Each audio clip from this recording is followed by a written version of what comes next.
15 August ছিল শেখ মুজিবুর রহমানের 50তম মৃত্যুবার্ষিকী। ফেসবুকে শোক বার্তা দিয়ে বিপাকে বেশ কিছু তারকা। কালচারাল ফ্যাসিস্ট তকমা দিয়ে সামাজিক যোগাযোগ মাধ্যমে ওঠে সমালোচনার ঝড়। সেই সমালোচনার আগুনে ঘি ঢালে ছড়িয়ে পড়া একটি ব্যাংক স্টেটমেন্ট, যেখানে দেখা যায় বেশ কিছু তারকাকে 20,000 করে টাকা পাঠিয়েছেন অভিনেত্রী মেহের আফরোজ শাওন। পরে অবশ্য fact checking site Rumor Scanner বিবৃতি দেয় ব্যাংক স্টেটমেন্টটি আসলে ভুয়া। যদিও ঘটনায় রীতিমতো হইচই পড়ে যায় সোশ্যাল মিডিয়ায়।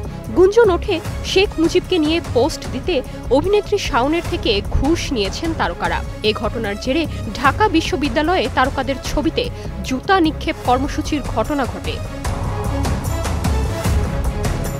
এদিকে একই দিনে ধানমন্ডির 32 নম্বরে শেখ মুজিবুর রহমানের প্রতি শ্রদ্ধা জানাতে এসে গণপিটুনির শিকার হন আজিজুর রহমান নামের এক রিকশা চালক। পরদিন জানা যায় জুলাই আন্দোলনের একটি হত্যা চেষ্টা মামলায় তাকে কারাগারে পাঠানোর আদেশ দিয়েছেন আদালত। তবে সমালোচনার জেরে পরে তিনি জামিনও পেয়েছেন। এসব ঘটনায় ক্ষিপ্ত হয়ে মুখ খুলেছেন অভিনেত্রী আজমেরী হক বাঁধন। ফেসবুকে তিনি লিখেছেন, শেখ হাসিনার মতো আচরণ করার চেষ্টা করবেন না। দেখেছেন তো শেষ পর্যন্ত তার কি পরিণতি হয়েছে। তার পতনের পর ভেবেছিলাম মানুষ একটা শিক্ষা নেবে, কিন্তু না, সেই একই আচরণ এখনো রয়ে গেছে।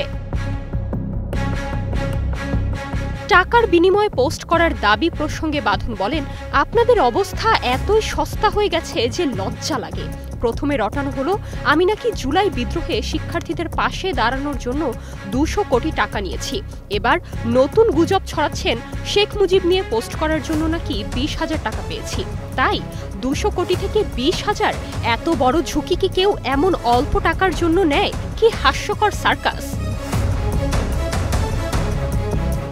সবশেষে বাঁধন বলেন, একজন প্রকৃত নেতা হন, একজন প্রকৃত মানুষ হন, নইলে শেখ হাসিনার আরেকটি ব্যর্থ কপি হয়ে থেকে যাবেন। বিশ্বাস করুন, সেই ট্র্যাজেডির সিকুয়াল কারও দরকার নেই। Nirjona Nusrat, star news.